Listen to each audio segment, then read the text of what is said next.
Tengan ustedes muy buenas tardes. En esta ocasión tenemos como cuarta ponencia al doctor Eugenio Raúl Zaffaroni. Él nos acompaña desde Argentina. Él es juez de la Corte Interamericana de Derechos Humanos. También ha sido juez supremo en la Corte allá en Argentina. Y nos acompaña el día de hoy con un tema, derecho penal latinoamericano. Bienvenido, doctor Eugenio Raúl Zaffaroni, a este primer Congreso Internacional y también homenaje póstumo al doctor Felipe Villavicencio Terreros. Para recordar, en el 2015, el doctor Eugenio Raúl Zaffaroni también estuvo con nosotros a través de una ponencia virtual en esta tierra de Tupac Amaru. Se publicó el libro Bases para un Derecho Penal Latinoamericano, donde se tuvo la participación del doctor Eugenio Raúl Zaffaroni y también la participación del doctor Felipe Villavicencio Terreros. Incluso el doctor Felipe Villavicencio Terreros hace lo que es una ponencia sobre la justicia intercultural, esta justicia de los pueblos originarios de América. Doctor Raúl, bienvenido.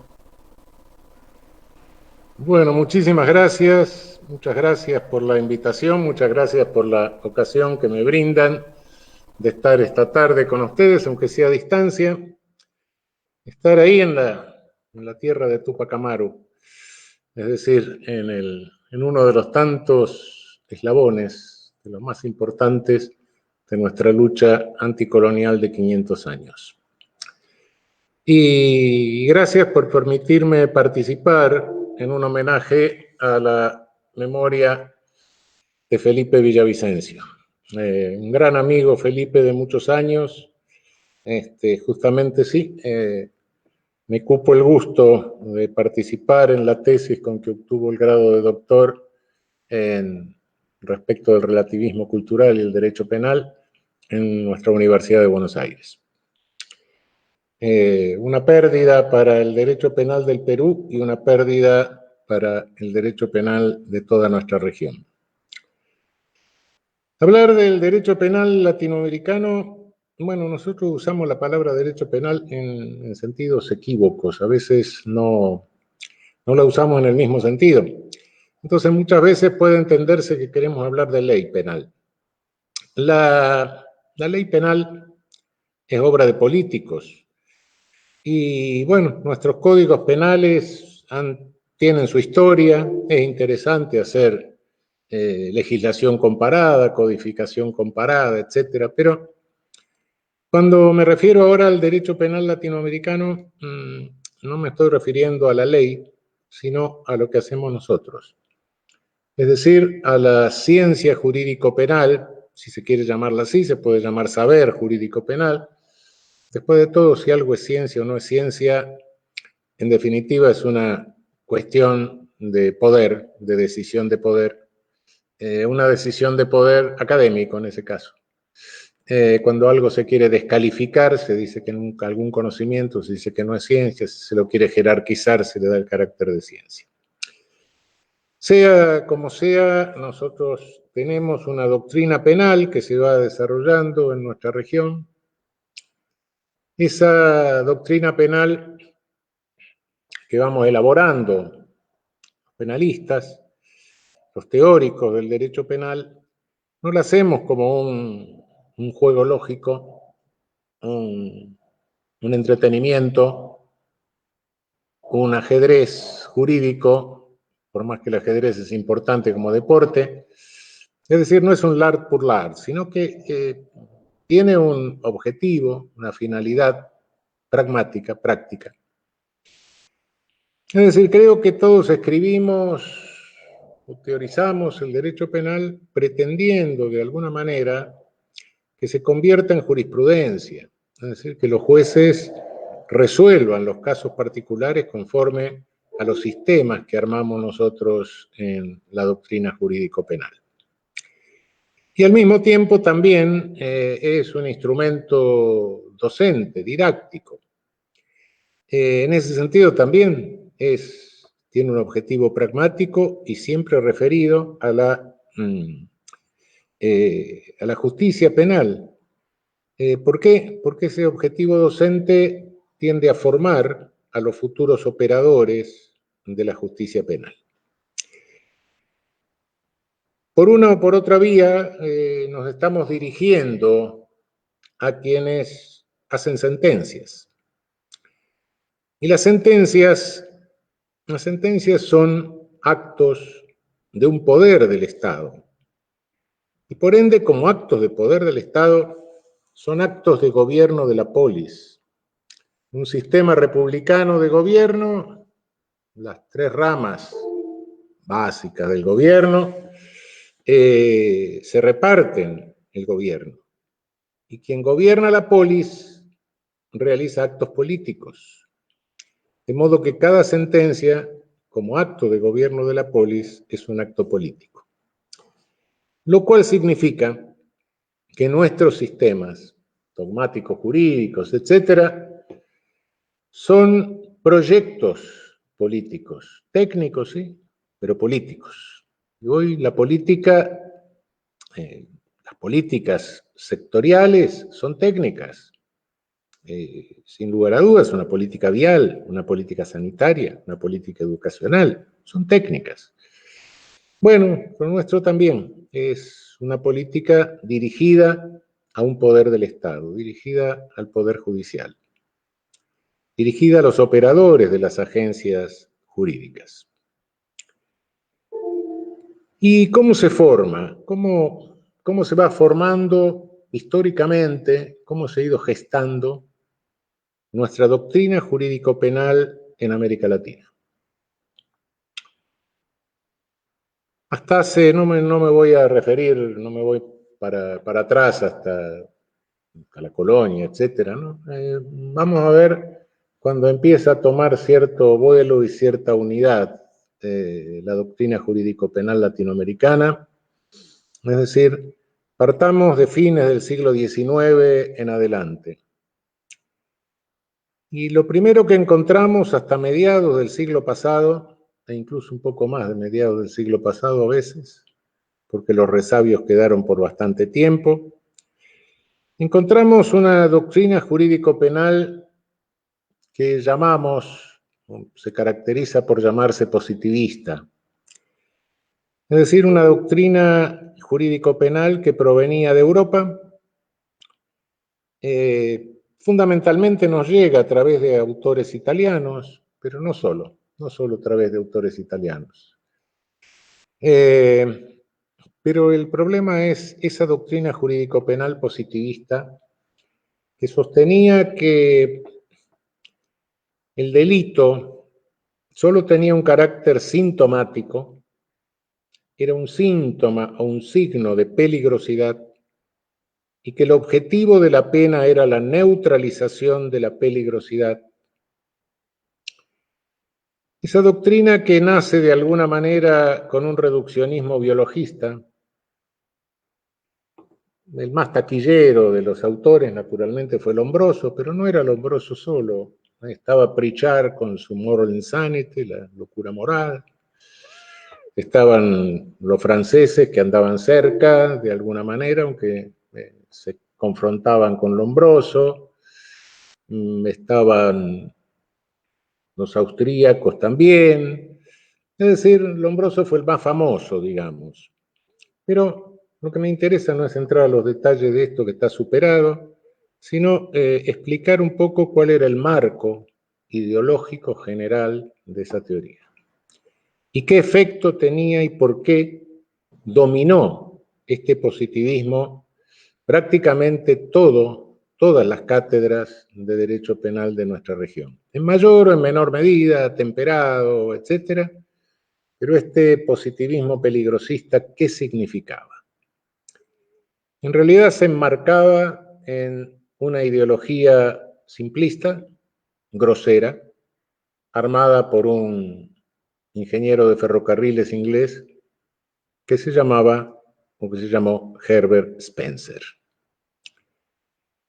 Spencer fue el ideólogo del imperialismo británico de fines del siglo XIX, según el cual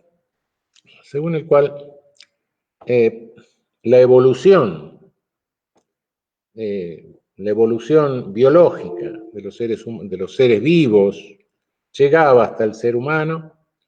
Por eso la doctrina spenceriana se conoce lamentablemente como darwinismo social.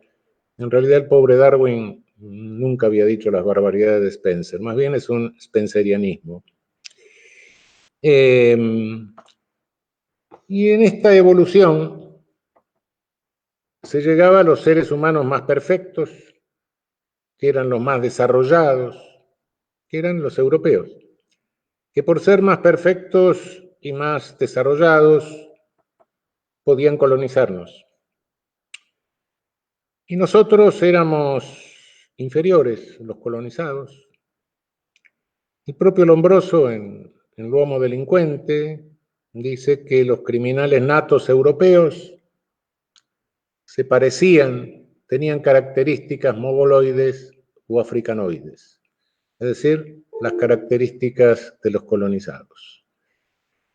Y él sostenía que el criminal nato europeo era un sujeto que nacía mal terminado, es decir, no terminaba en el seno materno toda la evolución hasta llegar al ser humano europeo blanco desarrollado, entonces era un ser atávico. Pero entonces, si el criminal nato era un ser atávico, nosotros éramos seres retardados o atávicos. Y si al criminal nato había que encerrarlo en una cárcel, nosotros, colonizados, vivíamos en una enorme cárcel, es decir, la colonia sería una especie de campo de concentración inmenso. De esta manera legitimaba el colonialismo y el ejercicio del poder punitivo en la metrópoli. ¿Y por qué esto pega en América Latina y domina durante un siglo casi la doctrina jurídico-penal? Simple y sencillamente porque esta visión spenceriana coincide con los intereses de nuestras repúblicas oligárquicas de fines del siglo XIX y parte del siglo XX.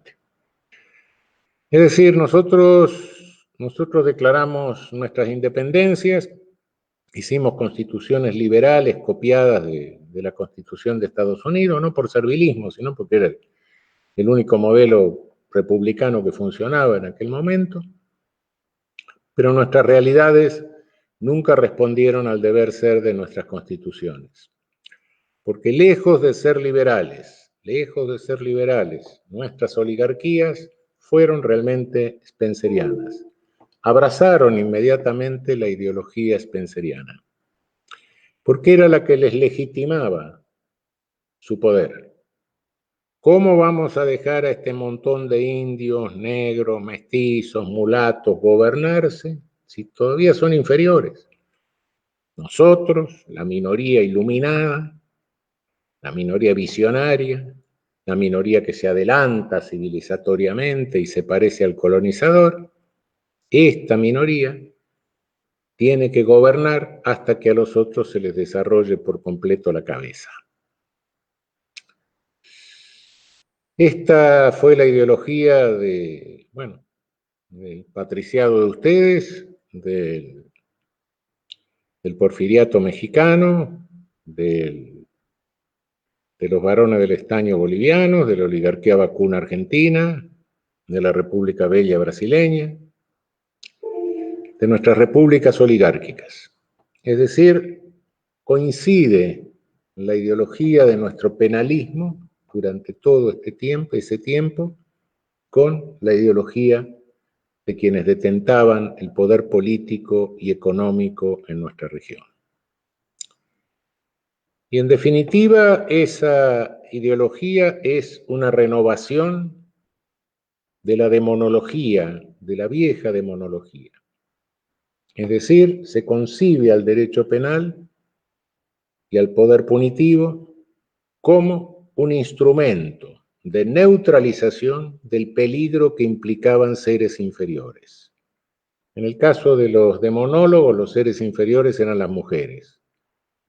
En el caso del positivismo, los seres inferiores eran los colonizados.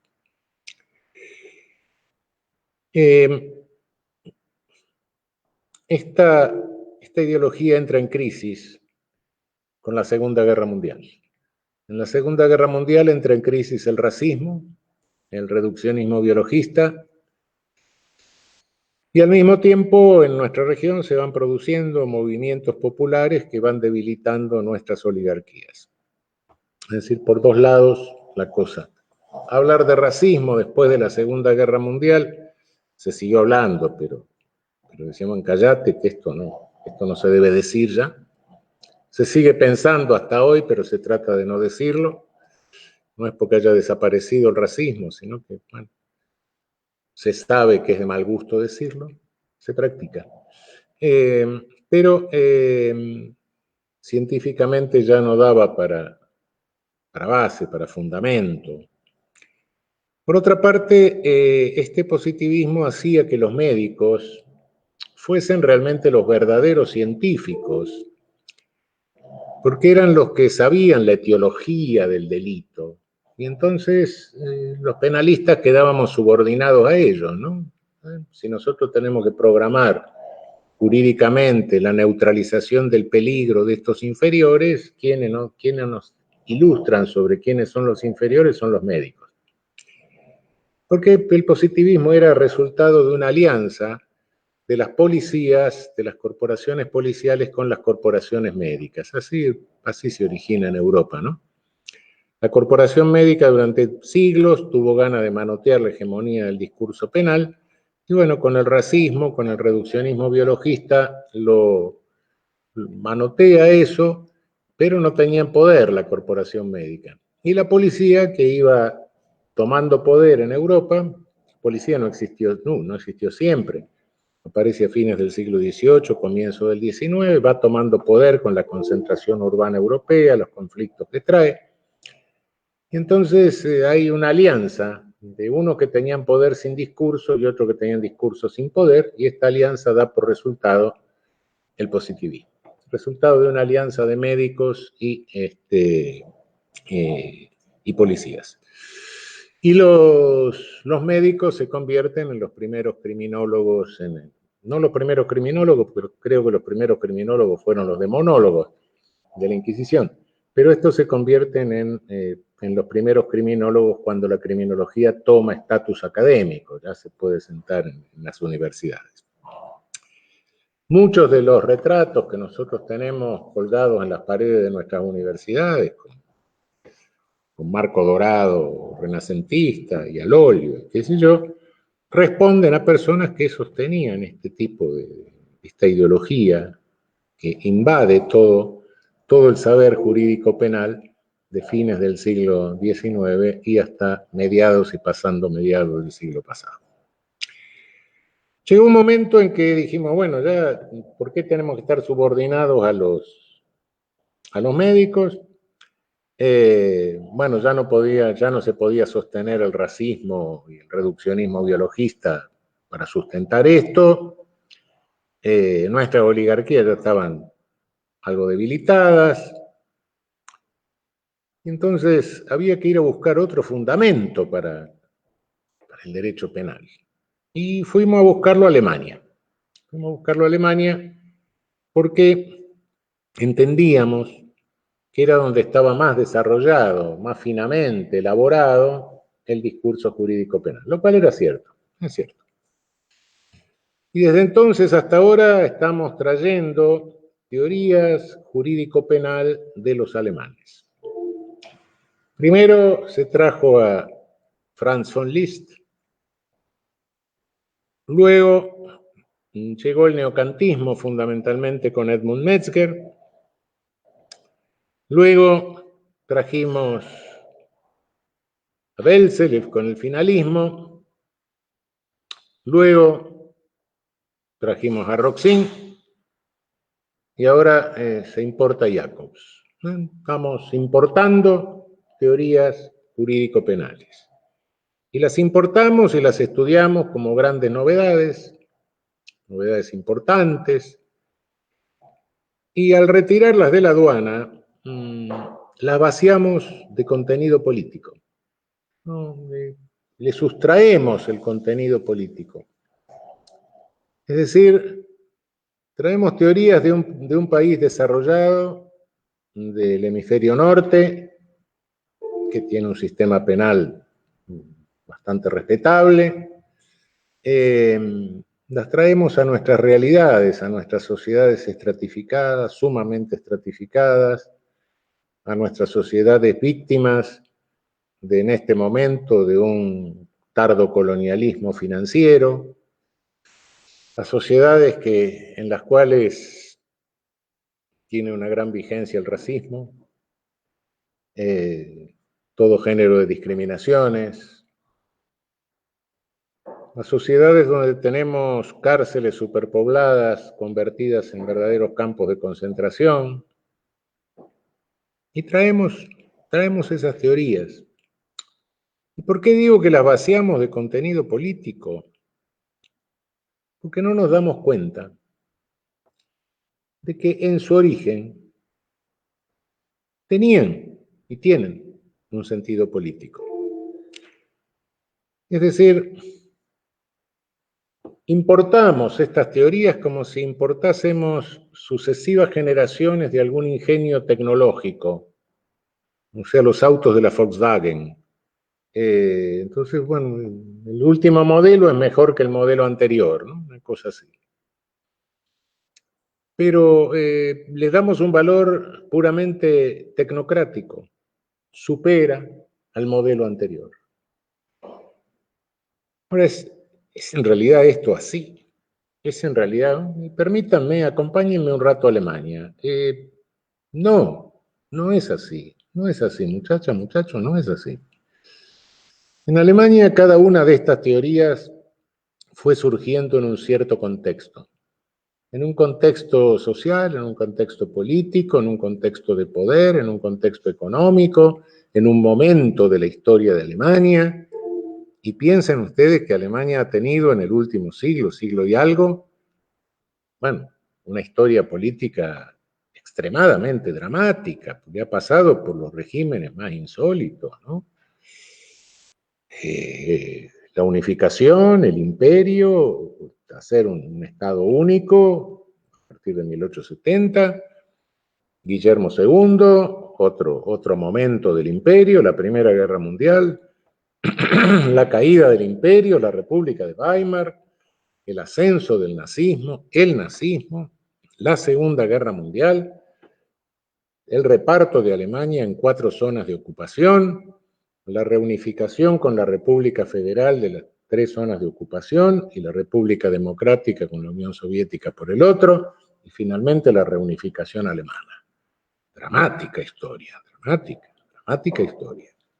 Bueno, en ese contexto, en esos contextos es que fueron surgiendo estas teorizaciones, no porque las encargó nadie, porque los penalistas pensamos cosas, ¿eh? Y después las cosas que pensamos es como si las pusiéramos en una vidriera de una tienda de sistemas. Y algunos que son funcionales a una época, hay quien los compra. Y otros que no son funcionales se quedan en la vidriera o van a parar al altillo de las cosas que no se vendieron. Algunos después los bajan del altillo años después, etcétera. Pero no es que se escriban por encargo, se escriben respondiendo a un determinado contexto. Y es innegable viendo la historia alemana y viendo la dinámica del derecho penal en Alemania, que Karl Binding, por ejemplo, respondía al momento de la unificación alemana después de 1870, respondía a Bismarck, que era la época del príncipe Bismarck, que era la época en que Alemania se reunificaba y necesitaba fortalecer el Estado nuevo que habían creado, el imperio era un Estado nuevo, una Alemania unida. Luego viene un segundo momento en que Alemania se industrializa, para adelante, hay un avance del socialismo y Guillermo II no quiere hacer de Alemania un estado policial.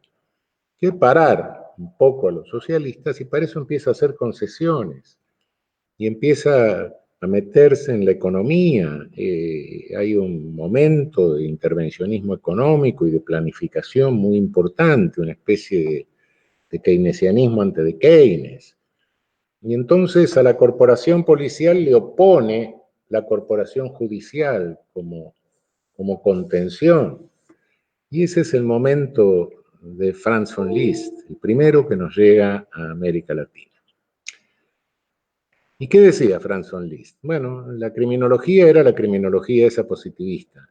De esa criminología salían los métodos de neutralización de los peligrosos, pero no se podían llevar a cabo todos esos porque era un Estado policial. Entonces el derecho penal era una especie de técnica práctica para ponerle coto a lo que él llamaba política criminal, que era la política de erradicación del delito. Es decir, los jueces conteniendo un poco a la policía. Más o menos era eso. Pero von Liszt en el fondo era un positivista, como los otros. Entonces, en determinado momento, también los alemanes se sacan de encima a los médicos y dicen, no, bueno, vamos a hacer ahora una ciencia que no tenga nada que ver con la criminología, una ciencia en que el valor me ordene todo. Y ahí viene el neocantismo, y fabrican un discurso que es válido para cualquier cosa. Como el valor ordena la realidad y no puedo disponer de la realidad sin el valor que me la ordene, y tampoco puedo, cuando pregunto qué son los valores, me dicen los valores no son, los valores valen. Ah, ¿y para quién valen? Para el que los impone. Ah, no, pero esa pregunta de quién los impone no se la puedo contestar porque es de una ciencia natural. Y yo hago ciencia del espíritu y el derecho es una ciencia del espíritu, de la cultura. Es decir, selecciono los datos de la realidad que quiero meter adentro de la construcción jurídica y los que no me ordenó el valor no entran. Cuidado que en lo que no me ordenó el valor pueden quedarse algunos millones de muertos, bueno, pero no entran, porque el valor no me lo ordenó. Ese es el neocantismo que nos llega y no nos llega. Y claro, como con esta metodología uno puede hacer un derecho penal liberal, un derecho penal autoritario, un derecho penal que le dé la gana, porque los valores los puede imponer un dictador, los puede imponer una república, los puede imponer un parlamento, etcétera. Entonces, ¿qué es lo que sucede? Y sucede nada más ni nada menos que ha habido penalistas liberales como Radbruch, como Max Ansmayer, como Helmut von Weber, pero no los conocimos. Los conocimos a través de sus obras filosóficas, algunos, a Radbruch, a Max Ansmayer, pero no a través de la doctrina penal. La doctrina penal que nos llega del neocantismo es la de Edmund Metzger, que era el autor más usado en los tiempos nazis, en la época de los nazis. Si ustedes abren cualquier manual, van a encontrar que le van a decir que la escuela penal nazi era la llamada escuela de Kiel, de Georg Damm y Friedrich Schaffstein. Sí, estos eran nazis, pero eran unos nazis que discutían entre los nazis, discutían con Metzger. Le decía, mire, usted tiene una metodología que le permite servir a cualquier cosa. Nosotros necesitamos una metodología exclusivamente nazi. Esta era la discusión. La discusión era esa. Pero ¿quién dominaba? ¿Quién era el que se usaba más en las cátedras, el que dominaba en la jurisprudencia, etcétera? Era Metzger en aquella época, era Edmund Metzger.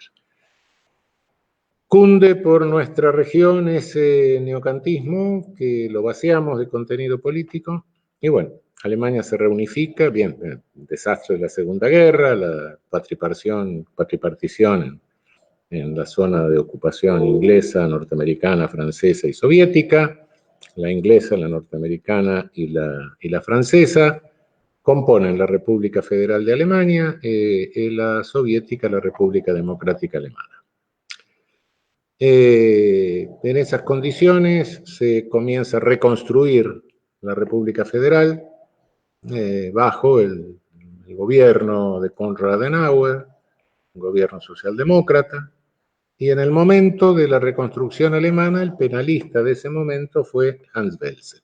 Hans Welzel, que buscaba de alguna manera en la posguerra una vuelta limitada al derecho natural, pero postulaba un realismo, no se iba a un derecho natural supralegal, sino un realismo importante en cuanto a sus consecuencias. Y bueno, pero Alemania se reconstruye, toma una posición casi hegemónica en Europa continental, o hegemónica, y bueno, y viene el momento de la Alemania socialdemócrata, con Willy Brandt. ¿Y quién es el penalista de esa Alemania socialdemócrata? El que parte de la base de que, bueno, ya vamos eliminando los factores sociales del delito, lo que van quedando son más factores individuales, etc. Klaus Roxin. Klaus Roxin. No podría ubicar a Jacobs en este momento porque, bueno, porque Jacobs tampoco en Alemania es un autor hegemónico. No es que toda la dogmática, no, la dogmática alemana todavía permanece cerca de la teorización neocantiana de Roxin. Esa es la situación actual, bastante indefinida, por cierto. Pero bueno, como ustedes ven, y sin entrar en mayores precisiones, se van dando cuenta de que cada una de las cosas que trajimos, de estos sistemas que trajimos, de estos distintos momentos técnicos, no eran puramente técnicos, eran políticos, eran políticos. Su país de origen son políticos. Y nosotros los traemos y los aplicamos acá como les decía, como si fueran los sucesivos modelos de la Volkswagen. Y llegada la hora de repensar el derecho penal nuestro, la ciencia jurídico-penal nuestra, a la luz de nuestros momentos y fundamentalmente del momento actual. Somos los países, nuestra región es la región con los mayores índices de injusta distribución de la riqueza. Tenemos los coeficientes de Gini más altos del planeta, más que África. Somos una región donde algunos de nuestros países registran los más altos índices de mortalidad violenta del mundo. Tenemos nuestras cárceles superpobladas y tenemos casi el 50% de nuestros presos sin condenar. Tenemos las cárceles llenas de sujetos que practican una delincuencia de supervivencia, fundamentalmente delitos contra la propiedad o algún delito de distribución de tóxico prohibido entre nuestras clases medias. Y tenemos avances que van deteriorando nuestros estados de derecho. Tenemos que pensar un derecho penal en ese contexto, así como los alemanes pensaron el suyo en cada uno de sus contextos, positivo y negativo. Nosotros necesitamos pensar un derecho penal en este contexto. Dejar la dogmática, no, cuidado. La dogmática es un método racional y dejar la racionalidad en la construcción del derecho penal siempre es peligroso porque nos vamos al romanticismo. Y cuando nos vamos al romanticismo decimos cualquier cosa. Yo sé que si uno se para en una tribuna y mira muy fijamente al público, a la cámara y dramatiza y dice, no, que no razonemos más, peguemos la intuición del hombre que está labrando el campo y otras estupideces por el estilo, va a haber gente que lo aplauda. Pero eso siempre es un romanticismo que lleva a cualquier cosa. Detrás de eso siempre hay algo tremendamente reaccionario, siempre. No, la dogmática no la podemos dejar, pero tenemos que empezar a construir una dogmática con una teoría del conocimiento realista. Me pregunto una cosa elemental, por ejemplo. Si tenemos cárceles superpobladas y la pandemia vino a agravar toda la situación, si tenemos cárceles en las cuales hay violencia, hay muerte, hay enfermedad, hay tortura, porque estar preso en esas condiciones es tortura. ¿Qué es lo que hace, Código Penal en la mano, un juez que ordena meter a alguien en esa cárcel?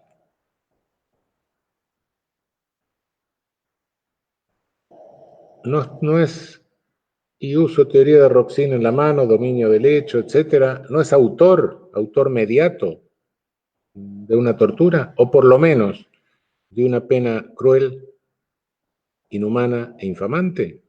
Sí, lo es. Lo es. Estamos haciendo eso a lo largo y a lo ancho de toda nuestra región. Solo eso tomo en cuenta. ¿Qué estamos haciendo? ¿Qué estamos entrenando? ¿Para qué estamos preparando? ¿Qué derecho penal estamos enseñando? Esa es la pregunta. El derecho penal y el derecho en general no puede concebirse como algo que normativiza a todo el mundo. Y la única verdad es la normativa. Ahí reducimos el derecho a un juego lógico, a un juego de lógica normativa. Pero además hay otra cosa. Ese derecho penal así concebido, y cualquier derecho así concebido, me define todo el mundo a través de normas. Y entonces empiezan los conceptos normativos que son distintos de los conceptos de la vida real y del mundo. Se empiezan a definir conceptos jurídicos, entre comillas, que son distintos a los conceptos reales. Es decir, nada le prohíbe a un jurista definir a la vaca como un perro negro con colmillos que aúlla en la estepa. Lo puede hacer. El concepto jurídico de vaca, perro negro con colmillos que aúlla en la estepa. Sí, efectivamente, ¿no? Es derecho válido. Sí, perfecto. El único problema es que ese derecho sirve para los jueces. Y el único problema es que va a mandar a un juez a ordeñar un lobo, con las consecuencias que eso trae. Es decir, no podemos creer que el orden jurídico es el único orden que hay en el universo y que todos los demás no tienen nada que ver con el orden jurídico. No. El mundo tiene muchos órdenes, todo está ordenado de alguna manera, y cuando uno menciona un ente de otro orden, no puede desconocer la naturaleza óntica, lo que ese ente es en su respectivo orden. Lo puede hacer, el derecho no va a perder vigencia por eso, ¿no? Pero entonces se está refiriendo a algo distinto del otro ente. Se está refiriendo al lobo, no se está refiriendo a la vaca. Ese es el asunto. Creo que hay que reconstruir el derecho penal a partir de esta premisa válida de realismo. Y cuando lo reconstruimos así, vamos a ir percibiendo qué es lo que estamos haciendo con la habilitación de poder punitivo. Porque lo primero y fundamental que tenemos que aprender, muchachas y muchachos, es que nosotros los jueces no ejercemos poder punitivo. Y con esto termino. El poder punitivo lo ejercen las agencias ejecutivas. El poder punitivo lo ejercen las policías. Párense en la vereda, en la acera de cualquier tribunal y van a ver que para un auto oficial y bajan unos tipos esposados. No lo salieron a buscar los jueces, los fiscales, los abogados. Los trajo la policía. ¿Y nosotros qué poder tenemos? No es el poder punitivo.